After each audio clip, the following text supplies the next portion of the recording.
Hey, welcome back to the Crabby Dice. Today we're going to be looking at the game Luna, which is probably the quirkiest theme Stefan Feld has ever tackled here.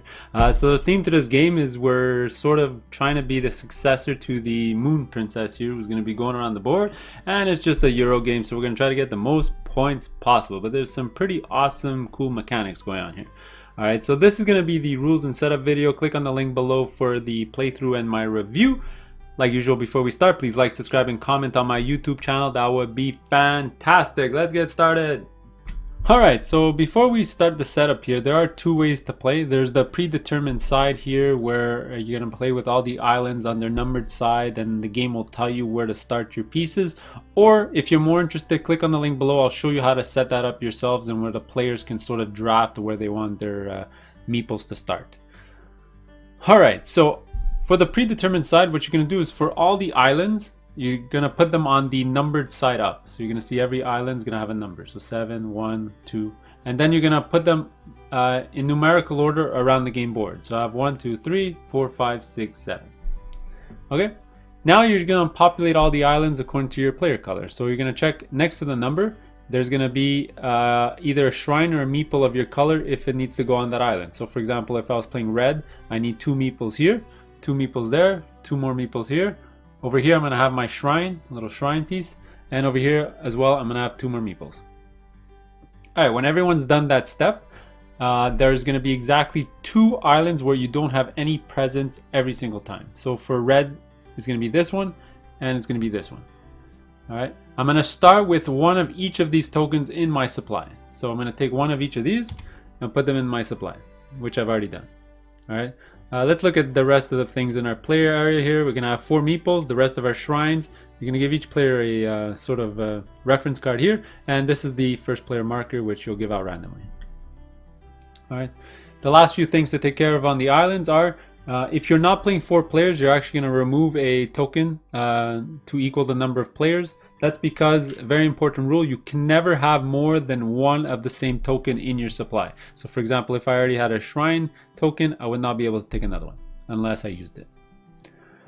Alright, and the last thing to put out are these characters that are going to walk around the board here. So again, if you look at the island, it's going to tell you where they go. So this is the apostate. He's going to go here. You're going to have the master builder who's there, and you're going to have the moon princess who starts on number 1. Now, if you're playing 4 players, you're going to start with the other one. There are 2 different versions of her in the game box. This is for 3 players, 5 and 2, and the other one is 6 and 3 for a 4-player game. Alright, we're done with the islands. Now let's take care of the game board. Alright, so this is a sort of a puzzle piece board going all around, and in the middle there's actually 4 different tiles. Let me try to pull one of these out. Alright, so if you are playing with 4 players, what you're going to do is you're going to randomize all these tiles and you're going to be ready to go.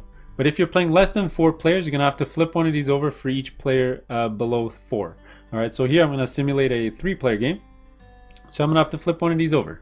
Alright, you always flip over tiles starting from the council here, working your way to the entrance. Okay, you're not supposed to have any missing or flipped over tiles sort of in the middle or on the right if you have some available on the left. Alright, so before flipping it over though, what you're going to do is you're going to remove all these temple tiles from the game.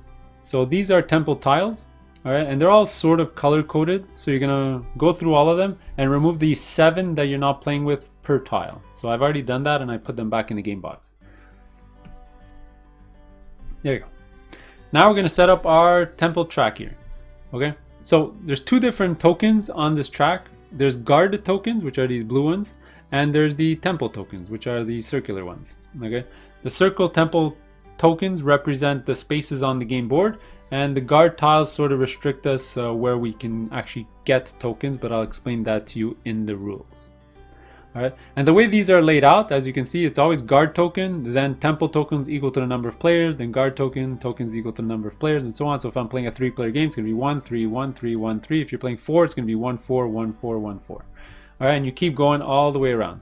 Now, a couple of things you need to note is that the guard tokens are always placed in ascending order. So you're going to have 2, 2, 3, 4, 5, 6. And the temple tokens are the complete opposite. They're going to be placed in descending order. So you have 28, 26, 25, all the way down to 8, 6, 5. Now, after you do this, you're always going to have 3 tokens left over if you're playing 3 players, or 4 if you're playing 4 players. And those are going to be the starting tokens that the players are going to play with. So you're going to give the lowest number to the start player. So let's say red is start player, so they're going to get the 2. And then each player is going to put their starting temple token on the board with a book and a meeple of their color. So for example, red will go on the 2, place their book on the 2, and then place their meeple on top. Blue would be second player, so they'll do it on the 3. And let's say yellow is third player, they do it on the 4. Okay. Now just a couple of things left over here. You're gonna have the candles here, so this is gonna sort of be a timer for every game round. The order doesn't matter except for the one with the point value needs to be at the bottom. After that, just make a stack and just put them in its spot right here. And then you're gonna have the temple track over here, the council track, sorry. And these are going to be in reverse turn order, and you're all going to place your token on the 0 space over here. So red is first player, oops, blue would be second player, and yellow is third player, so they would be placed like this. Alright, and you're pretty much ready to go. Let's go to rules. Alright, welcome to the rules overview for Luna. So at a high level, this is an extremely hard game to explain with one word because it doesn't really use a common mechanism that's used in other games. You can't really say it's worker placement or tiling, but it uses a bunch of these concepts all together in a quite innovative game here. So the gist of the game is kind of revolves around the islands. All right, so you're going to be activating your workers on the islands to get benefits, and there's different types of actions you can do. So what I'm going to do is actually show you by looking at the reference card here the different types of actions you can do. Alright, so there's going to be island actions, which means manipulating stuff on the islands, which is getting another worker, building a shrine, getting a token, and so on and so on. And all these tokens are great because they give you like a special power. Alright, and each special power is indicated on the left-hand side here of the actions. Alright, you're going to have movement actions, pretty simple. You're going to be moving your guys from island to island to try to get them in better positions. You're going to have temple actions. That's actually doing things on the main game board here to put out your meeples to try to get better placement to score points during the scoring phase. And then you're going to have some extra actions that don't really fit into those 3 categories. Alright. Now, before explaining all those actions, how they work, first let's talk about game rounds and how long the game lasts. Alright, so the game's going to last exactly 6 rounds every time, and you're going to tell that by this guard who's going to be moving every single round to the next guard token, and eventually he'll be on the last one over here, and that'll signify the last round of the game. Okay, now each round is going to be the same 3 phases every time. Okay, so phase 1 is the action phase, which we're all familiar with. Starting with the first player, which is the person with this Moon Princess amulet here. They're going to do one action, you're going to move on to the next player, do an action, third player is going to do an action. You're just going to keep going around the table until that phase is over. I'll talk about that later on, but the phase is over when all these candles are blown out on their blown out side over here. Okay. Now after the action phase, you're going to go to phase 2, which is the scoring phase. Alright, so every single round you're going to do some intermediate scoring. So there's going to be some scoring to be done on the islands according to where the people are. And there's going to be some scoring to be done in the temple itself. Okay, and the last thing you're going to do is after the scoring, phase 3 is just a typical reset phase. You're going to be reactivating your workers, moving the guard, and so on and so on. So nothing that hard to follow. Okay. So now let's go into each type of actions. I'll show you how it works, and it'll probably be clear when I come back at the end of the video. All right, let's get started. All right, so the first type of actions we're going to talk about are the island actions. That's manipulating all your workers on the islands to sort of get a benefit. Okay, but before we get started, there's a terminology you need to know, is that when a worker is on an island, it's active, and when it's off an island like this, that means it's inactive. It just basically means that you've used those workers already. All right, at the end of the round, you're all gonna reactivate all your workers. Okay, so let's go through all the actions. All right, so the first one is a priest's favor. That's getting tokens from the island. Okay, now remember from my setup video, a couple of things you need to know is that you can never have more than 1 token of each type in your personal supply. So for example, if I already had this token, I wouldn't be able to take it again unless I used the other one previously. Now to get a token, pretty simple. You're going to use 2 workers that are active on an island, make them inactive, and you'll get the token. Okay, that's how you get a token. just added rules. If you do have a shrine, it reduces the cost by 1 worker, so you'll have to make 1 worker inactive to get the token. Okay, the next action you can do with your workers on the islands is recruiting a new worker. So for that, you're going to use up 2 workers, and you're going to add a worker from your personal supply to the pool of workers that you use to get that worker, right? So if I use my 2 workers here, I'll put my extra worker here, whereas if I use the 2 workers over here, I'll put my extra worker there. You don't really get to decide where it goes. All right, the next action is building a shrine. All right, for this you need to have a shrine token. All right, so you're going to see that on your reference sheet here. So we talked about the first 2. The next one is building a shrine. You're going to use a shrine token, so you're going to put it back on the shrine island. All right, and again, you're going to use 2 workers. So you're going to make them inactive, and they must be used where the master builder is. You can't build shrines wherever you like. All right, you can only build a shrine where the master builder is. So in this example here, I'm going to use my 2 workers, all right, and build a shrine there because I turned in a shrine token. All right, if you don't have a shrine token, you cannot perform this action. All right, just an extra rule: you can never have more than 1 shrine of your own color in an island. All right, so in the future I wouldn't be able to build a shrine here or a shrine here because they already have shrines on them. Okay, and the last action you can do on the islands is using the herb tokens. All right, so the herb tokens are pretty powerful. What you can do is you can use up a herb token to reactivate 2 of your workers on an island. So for example, I can reactivate these 2 workers back on this island by using a herb token. Alright, so those are the basic island actions. So you're either getting a new worker, building a shrine, getting a token, or placing your workers back on an island with the herbs. Alright, the next type of action we're going to talk about are the movement action, and that's just moving your meeples from island to island. Okay, so the basic version of this action is moving any number of your active workers to the inactive section of any other island. So for example, I can move these 2 meeples here. I can put 1 on the inactive island here, and I can put 1 on the inactive island here. All right, you can do it as many as you want. All right. The next type of action is using a sailboat.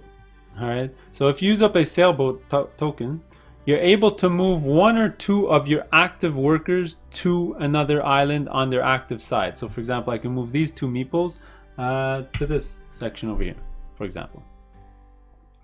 All right, and the last movement action is actually using your tidal wave here. So you can use a wave token here, and you can move any number of your active or inactive workers to the inactive section of other islands. All right, so for example, I can move these ones over here. I can move him over here, and I can also remove these 2 guys and put them over here. All right, something like this. All right, but they have to go on your inactive side. The only token that lets you keep guys on their active side is the sailboat. Now, some added rules for movement. When your guys get kicked out of the temple, they'll end up on the docks over here, and the only way to remove guys from the docks and re-add them to islands is using a sailboat or a wave token. All right, you can't move them with a regular movement action. All right, so the next type of action we're going to talk about is the temple actions, which is manipulating the main game board over here. Okay, so the first action we're going to talk about is the promotion action. All right, so there's a lot of things going on here, but the gist of this action is to reserve 1 of the tokens on the outside of the board. Now, the only tokens you're able to reserve are the ones from the beginning of the track up to the guard. So at the start of the game, I'd be able to reserve 1 of these 3. Later on in the game, as this guard moves on further down the road, you're able to have 1 of the ones below him to the beginning of the track. All right. Now, you are able to use a bribery token here to take 1 from the next group. So for example, at the start of the game, it would be only these 3, but I can turn in a bribery token to reserve 1 of these 3 instead. Okay. The next thing you need to know about promotion is the meeple that you place to reserve the token has to match the type of island that's being activated.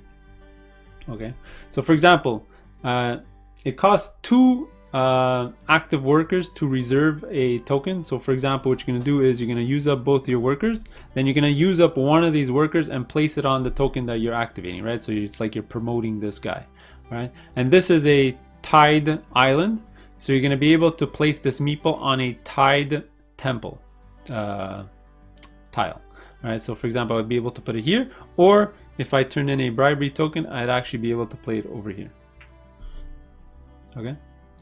Now, you really just have to know that higher numbers are better, because when they're placing on the game board over here, they have less chance of being knocked out because they'll stay in the temple longer. All right, but we'll get to that later in the explanation. Okay. Another added rule is, again, for shrines, it acts like a -1 worker. So in this case here, I can use up 1 worker instead of 2. And then this worker could get promoted to a herb spot, and for example, could go right over here, for instance. All right, just to show you another example here, because there is no sailboat token here, it would be impossible for me to use up these 2 workers to promote him, because there'd be no sailboat tokens down here on the track. All right. And that's the promotion action. It's just getting one of your workers on an island onto the game board over here. Okay. The next type of action is sanctification. That's using one of your reserve tokens and placing them on the board. So for this example, let's just say I had a token here and I had a token up here.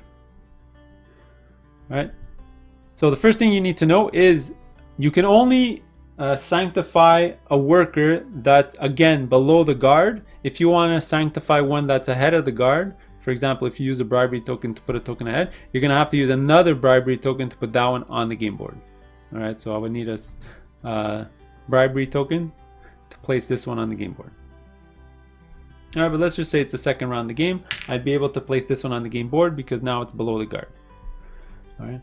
So a couple of things happen when you play a token. So the first thing, you're going to find its spot on the game board. So the 12 is right over here. So you're going to place that token there. And you're also going to place that meeple on that spot. Okay. The second thing you're going to do is you're going to score. Okay, you're going to score points equal to where the guard is. So right now I'm going to score 5 points. You'll take it from the general supply and add it to your personal supply. All right. The third thing you're going to do is actually expel any workers that are around that newly placed worker that are of a lower value. All right. For example, this blue worker here is on a 3. All right. So normally he would get expelled, but because he's on a book acts like a protection, and we'll talk about that next. All right. So I wouldn't expel anyone that was on a book. But let's just say that book wasn't there. Okay.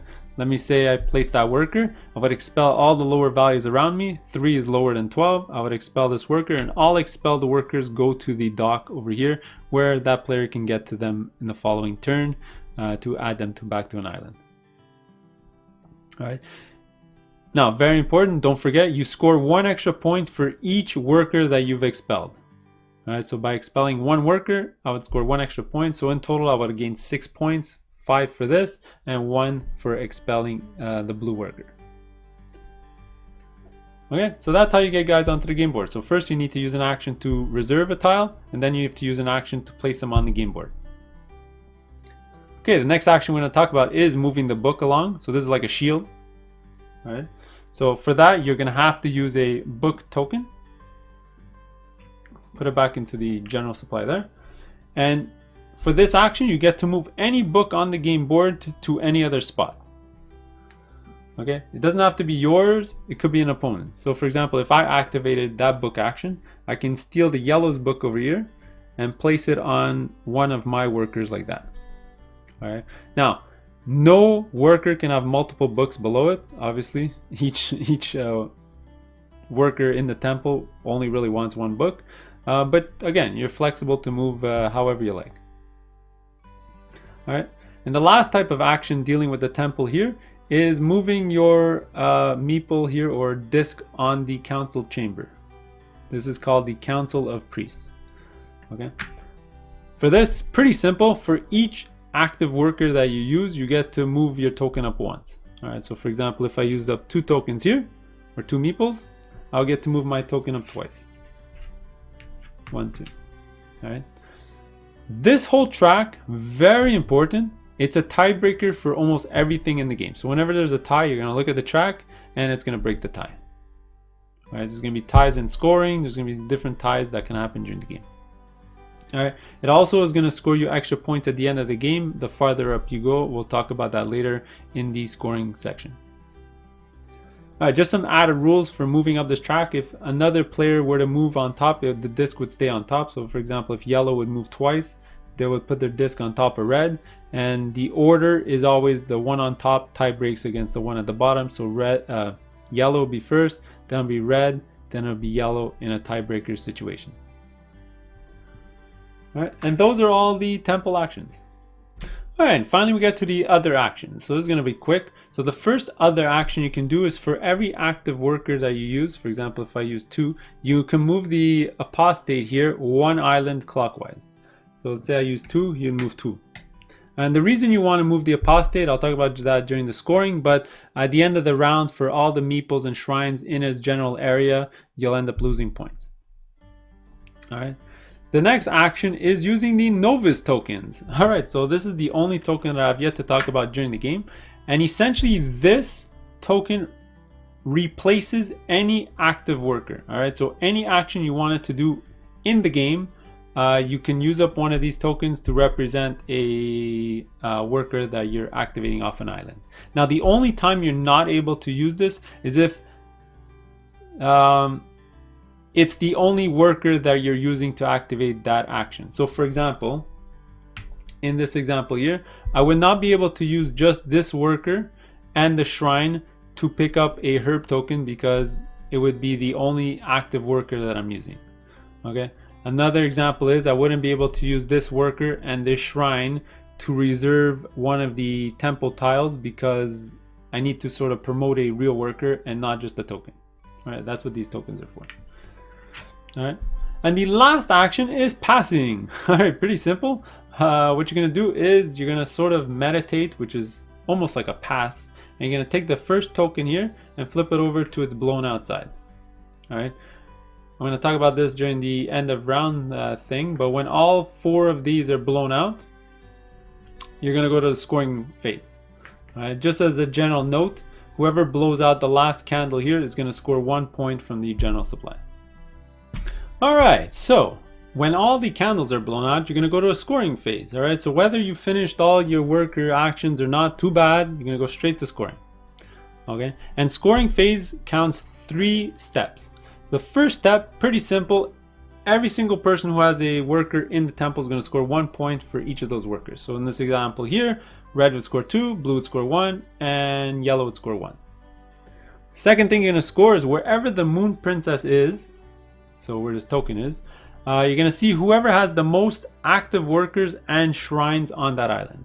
So in this example here, yellow has 2, blue has 2, and red has 1. So remember, when I explained before, all tiebreakers are broken by the council track here. So yellow would actually be in first, blue in second, and red in third. So whoever's in first is going to score the bigger number. Whoever's in second is going to score the second bigger number. And if you're playing with the 3-player one, whoever's third is going to score the third bigger number.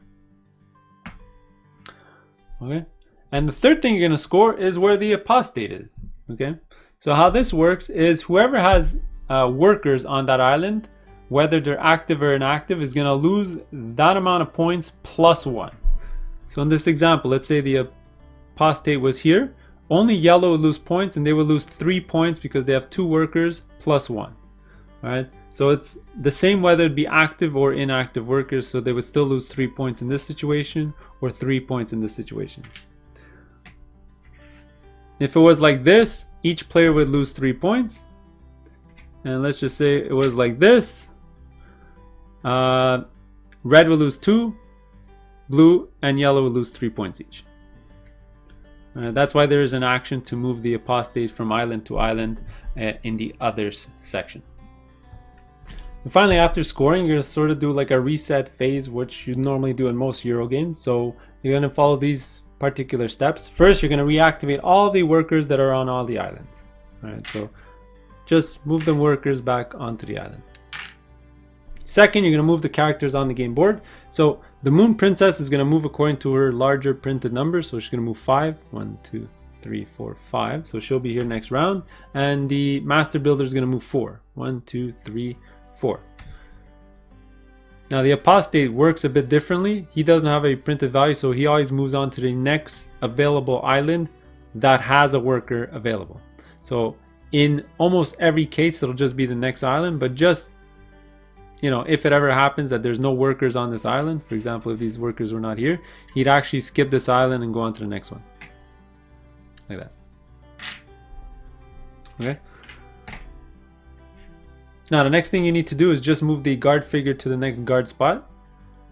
You could remove these guard tokens when they get passed, but you know, I just leave them on there. It doesn't really matter. And then there you go. You're ready to go to the next round. So I did forget to mention during the island actions or other actions that how does the first player marker get moved on to the next players? Whoever blew out the last candle to trigger the scoring round, you're actually going to give the first player marker to the person to the left of that player. So for example, if blue triggered the scoring by blowing out this candle, you'll give out this token to yellow and he'll be first player to the following round. Right. Now it goes without saying that if this marker was on the last space, you actually don't have to do a reset because that was the last round of the game. But there you go. Go to next round, just play as usual, and there you go. Alright, and finally we get to end game scoring. So again, just as a reminder, when the guard is on the final space over here, you're going to finish off that round. After doing your intermediate scoring, you're going to go to final scoring. Alright, so final scoring, again, you're going to look at the same 3 things. It's always 3 in this game. Okay, so the first thing you're going to do is for every shrine that you've built during the game, you're going to score 4 points. So you get that from the supply. Second thing you're going to do is for each token that you have left over in your supply, you'll score 1 point. And the last thing you're going to score is where your token is on the council track. So you're going to look at the number above your token, and that's how many points you'll score. For example, if you reach the end, it's 10 points. Whereas if you're only here, that's 3 points. So it's 3, 3, 3, 6, and so on and so on. Okay. You're going to calculate all your points, look at your tokens, compared to all other players. Whoever has the most is going to win the game of Luna. There you go. That's how you play. So click on the link below to go see my review and playthrough of the game. If not, we'll see you in the next one. Let me know below if I made any mistakes. Later. Alright, welcome to the preliminary round setup, which is the setup I'm going to show you if you're not playing with the numbered side printed. This is where we're actually going to decide where our workers go on the islands, so we have a bit more control instead of the game deciding what we're going to play with. Alright, so the first thing you're going to do is, instead of playing with the number side printed, you're going to play with the opposite side. Alright, the opposite side, the only thing that's shown is the type of token that's going to go on that island. So you're going to shuffle these up, and what you're going to do is you're going to place them around the game board randomly. So you're still going to play with all 7, but this time the order is going to change. Alright, step 2 is starting with the first player. You're each going to take a turn placing 1 shrine on any of the islands of your choice. Alright, so I'll sort of do this randomly, but let's say red wanted to go here, let's say yellow wanted to go here, or blue wanted to go there, and yellow wanted to go there. Okay. Step 3 is now starting with the first player again.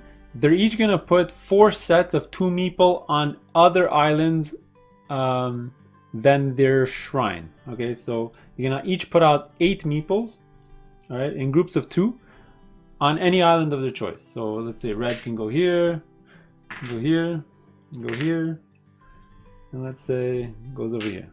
Okay, and just like in the base game, the 2 islands that player has no presence in, he's going to get tokens from the general supply. So here he's going to start with a book token and a bribery token from the supply. So we'll take a bribery token and a book token, and he'll start with both of these. Now each player can do this, and you can also put the rest of the tokens where they belong. But in general, that's how you set up the game. So I won't waste time placing the tokens, but the tokens are going to go. The last thing you really just need to do is place the characters around the game board. Now there's no set rule on how this is done. You can sort of roll a die and just count from 1 to the end, or just make it random, but you know, just pick places and just randomly put them out. Again, I like to use a dice. Just take a die from a different game, roll it up, and see where it's going to go. All right, so there's the sort of player setup.